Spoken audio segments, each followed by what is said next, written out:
Hi friends, welcome back. Thanks for joining me again for some adventures in reading of Holes by Louis Sachar.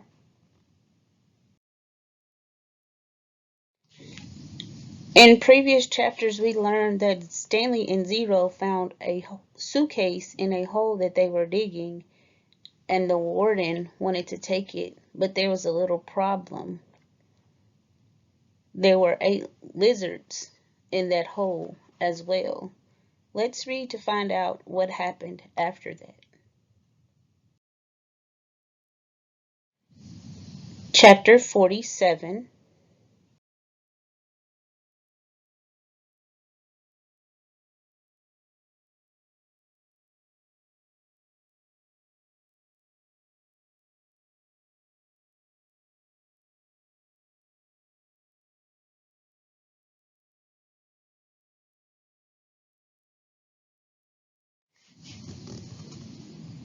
Chapter 47 and 48. Question number 1. What does Zero do to keep his mind off the lizards during the night?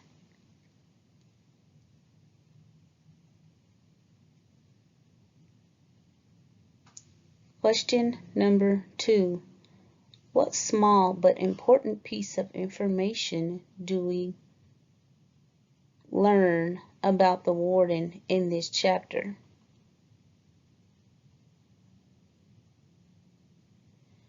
Question number 3.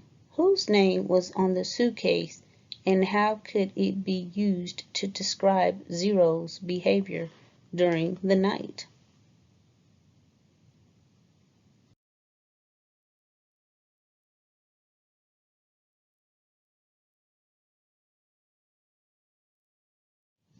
Question number 4. What did Miss Marengo advise Stanley to do when the warden ordered him to open the suitcase? Question number 5. Do you think she gave him good advice? Explain your answer. Question number 6. Why did Mr. Pendanski hesitate when the warden ordered him to get Hector Zeroni's file?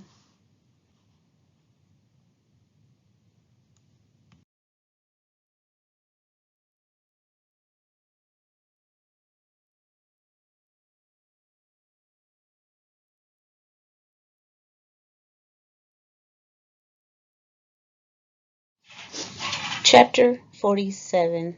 The sun was up and Stanley's heart was still beating. There were 8 lizards in the hole with him. Each one had exactly 11 yellow spots. The warden had dark circles under her eyes from Jack of Sleep, and lines across her forehead and face which seemed exaggerated in the stark of morning light.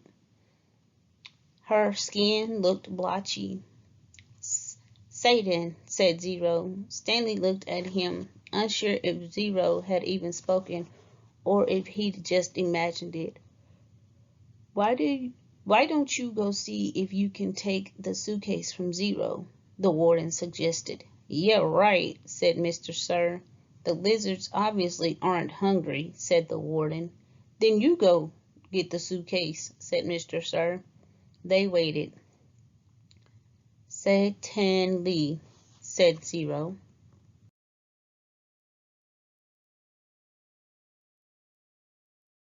Some time later, Stanley saw a tarantula crawl across the dirt, not too far from his hole. He had never seen a tarantula before, but there was no doubt what it was. He was momentarily fascinated by it, as its big hairy body moved slowly and steadily along. Look, a tarantula, said Mr. Sir, also fascinated. I've never seen one, said the warden, except in... Stanley suddenly felt a sharp sting on the side of his neck. The lizard hadn't bitten him, however, it was merely pushing off. It leapt off Stanley's neck and pounced on the tarantula. The last Stanley saw of it was one hairy leg sticking out of the lizard's mouth.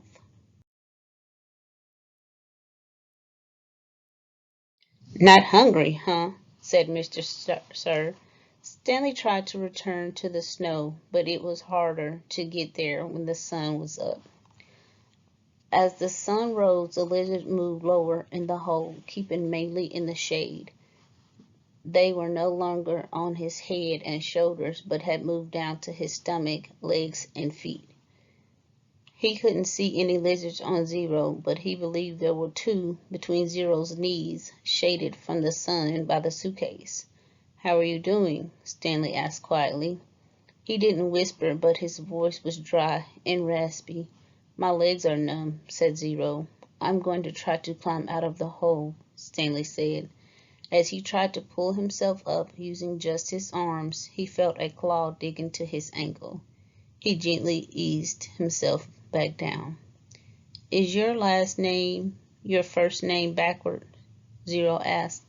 Stanley stared at him in amazement. He had been working on that all night.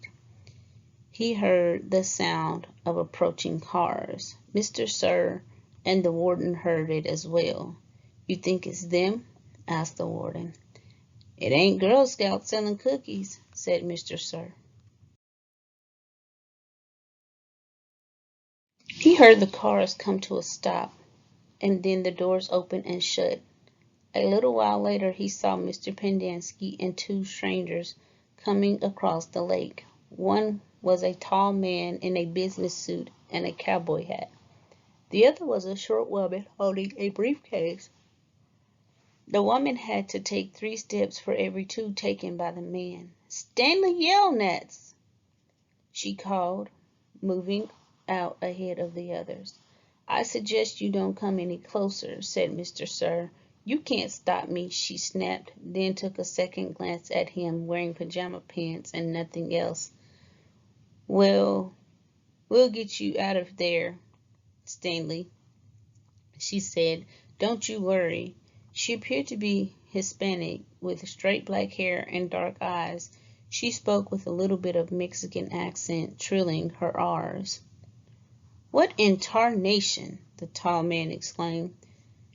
As he came up behind her, she turned on him. "I'm telling you right now, if any harm comes to him, we will be filing charges not only against Miss Walker and Camp Green Lake, but the entire state of Texas as well. Child abuse, false imprisonment, torture." The man was more than a head taller than she and was able to look directly over her as he spoke to the warden. "How long have they been in there?" "All night, as you can see by the way we're dressed. They snuck into my cabin while I was asleep and stole my suitcase. I chased after them and they ran out here and fell into the lizard's nest. I don't know what they were thinking." "That's not true," Stanley said. "Stanley, as your attorney, I advise you not to say anything," said the woman, "until you and I have had a chance to talk in private." Stanley wondered why the warden lied about the suitcase. He wondered who it legally belonged to. It was one thing he wanted to ask his lawyer, if she really was his lawyer. "It's a miracle they're still alive," said the tall man. "Yes, it is," said the warden agreed, with just a trace of disappointment in her voice. "And they better come out of this alive," Stanley's lawyer warned. "This wouldn't have happened if you'd released him to me yesterday." "It wouldn't have happened if he wasn't a thief," said the warden. "I told him he would be set free today, and I guess he decided he'd try to take some of my valuables with him. He's been delirious for the last week." "Why didn't you release him when she came to you yesterday?" the tall man asked. "She didn't have proper authorization," said the warden. "I had a court order." "It wasn't authenticated," the warden said. "Authenticated?" "It was signed by the judge who sentenced him." "I needed authentication from the attorney general," said the warden. How do I know it's legitimate? The boys in my custody have proven themselves dangerous to society. I'm supposed to just turn them loose anytime someone hands me a piece of paper? Yes, said the woman, if it's a court order. Stanley has been hospitalized for the last few days, the warden exclaimed. He's been suffering from hallucinations and delirium, ranting and raving. He was in no condition to leave. The fact that he was trying to steal from me on the day before his release proves. Stanley tried to climb out of his hole using most of his arms so as not to disturb the lizards too much. As he pulled himself upward, the lizard moved downward, keeping out of the sun's direct rays. He swung his legs over and up and over, and the last of the lizards hopped off. Thank God, exclaimed the warden. She started toward him, then stopped. A lizard crawled out of his pocket and down his legs. Stanley was overcome by a rush of dizziness and almost fell over. He steadied himself, then reached down, took hold of Zero's arms, and helped him slowly to his feet. Zero still held the suitcase. The lizards, which had been hiding under it, scurried quickly into the hole. Stanley and Zero staggered away. The warden rushed to them. She hugged Zero. Thank God you're alive, she said as she tried to take the suitcase from him. He jerked it free. It belongs to Stanley, he said.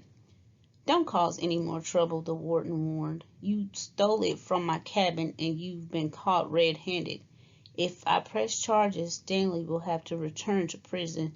Now, I'm willing, in view of all the circumstances, to... It's got his name on it, said Zero. Stanley's lawyer pushed past the tall man to have a look. See, Zero showed her. Stanley Yelnats.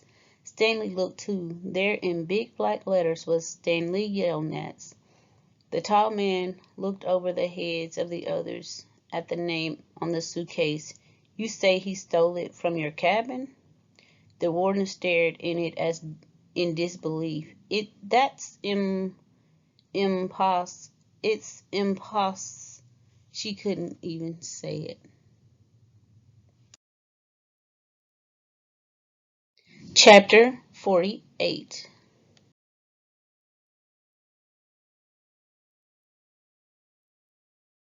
They slowly walked back to camp. The tall man was the Texas Attorney General, the chief law enforcement officer for the state. Stanley's lawyer was named Miss Marengo. Stanley held the suitcase. He was so tired he couldn't think straight. He felt as if he was walking in a dream, not quite able to comprehend what was going on around him. They stopped in front of the camp office. Mr. Sir went inside to get Stanley's belongings. The Attorney General told Mr. Pendanski to get the boys something to drink and eat. The warden seemed as dazed as Stanley. You can't even read, she said to Zero. Zero said nothing. Miss Marengo put a hand on Stanley's shoulder and told him to hang in there. He would be seeing his parents soon. She was shorter than Stanley, but somehow gave the appearance of being tall. Mr. Pendanski returned with 2 cartons of orange juice and 2 bagels. Stanley drank the orange juice, but didn't feel like eating anything. Wait, the warden exclaimed. I didn't say they stole the suitcase. It's his suitcase, obviously, but he put my things from my cabin inside. That isn't what you said earlier, said Miss Marengo. What's in the suitcase? The warden asked Stanley. Tell us what is in it, then we'll open it and see.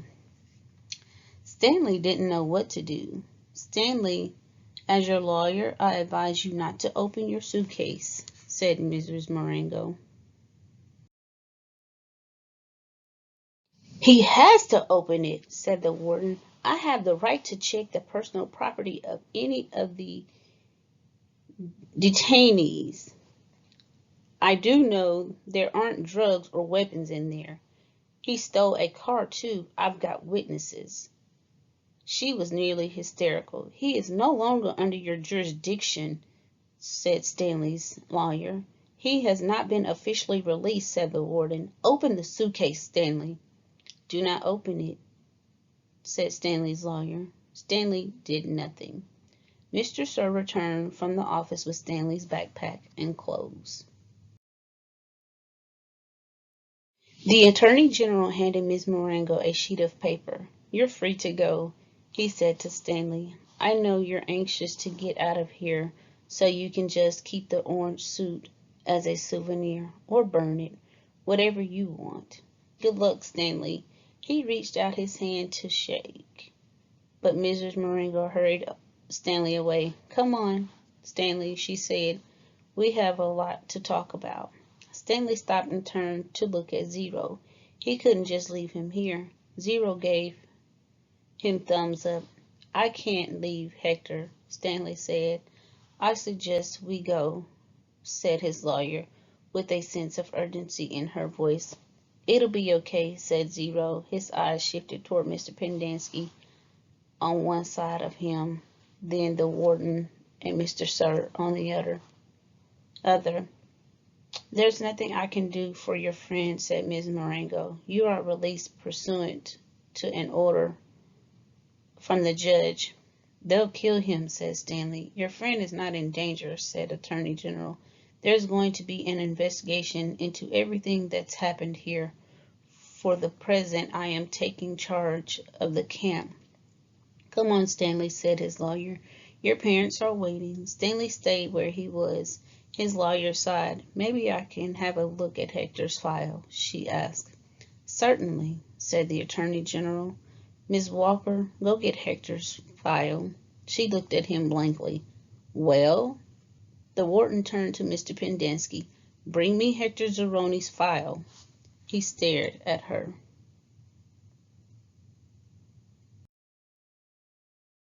Mr. Pendanski went into the office. He returned a few minutes later and announced the file was apparently misplaced. The Attorney General was outraged. What kind of camp are you running here, Miss Walker? The warden said nothing. She stared at the suitcase. The Attorney General assured Stanley's lawyer that he would get the records. Excuse me, while I call my office. He turned back to the warden. I assume the phone works. He walked into the camp office, slamming the door behind him. A little while later, he reappeared and told the warden he wanted to talk to her. She cursed, then went inside. Stanley gave Zero thumbs up. Caveman, is that you? He turned to see Armpit and Squid coming out of the rec room. Squid shouted back into the rec room, Caveman and Zero are out here. Soon all the boys from Group D, had gathered around him and Zero. Good to see you, man, Armpit said, shaking his hand. We thought you were buzzard food. Stanley is being released today, said Mr. Pendanski. Way to go, said Magnet, hitting him on the shoulder. And you don't even have to step on a rattlesnake, said Squid. Even Xlvii shook Stanley's hand. Sorry about, It's cool, said Stanley. We had to lift the truck clear out of the hole, Zigzag told him. It took everyone in C, D, and E. We just picked it right up. It was really cool, said Twitch. X-Ray was the only one who didn't come over. Stanley saw him hang back behind the others a moment, then returned to the rec room. Guess what? Said Magnet, glancing at Mr. Pendanski. Mom says we don't have to dig holes anymore. That's great, Stanley said. Will you do me a favor? Asked Squid. I guess, Stanley agreed, somewhat hesitantly. I want you to... He returned to Miss Marengo. Hey, lady, you have a pen and paper I can borrow? She gave it to him, and Squid wrote down a phone number, which he gave to Stanley. Call my mom for me, okay? Tell her I said I was sorry. Tell her Alan and he was sorry. Stanley promised he would. Now you be careful out in the real world, said Armpit. Not everybody is as nice as us. Stanley smiled. The boys departed when the warden came out of the office. The Attorney General was right behind her. My office is having some difficulty locating Hector Zeroni's records, the Attorney General said. So you have no claim of authority over him? Asked Mrs. Marengo. I didn't say that. He's in the computer. We just can't access his records. It's like they've fallen through the hole in cyberspace. A hole in cyberspace? Mrs. Marengo repeated. How interesting. When is his release date? I don't know. How long has he been here? Like I said, we can't. So, what are you planning to do with him? Keep him confined indefinitely without justification while you go crawling through black holes in cyberspace? The Attorney General stared at her. He was obviously incarcerated for a reason. Oh, and what reason was that? The Attorney General said nothing. Stanley's lawyer took hold of Zero's hand. Come on, Hector. You're coming with us.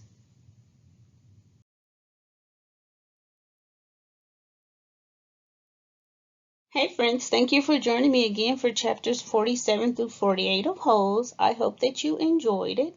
Take this time to answer your questions if you have not already, and remember you can answer your questions in the comments section. Thank you.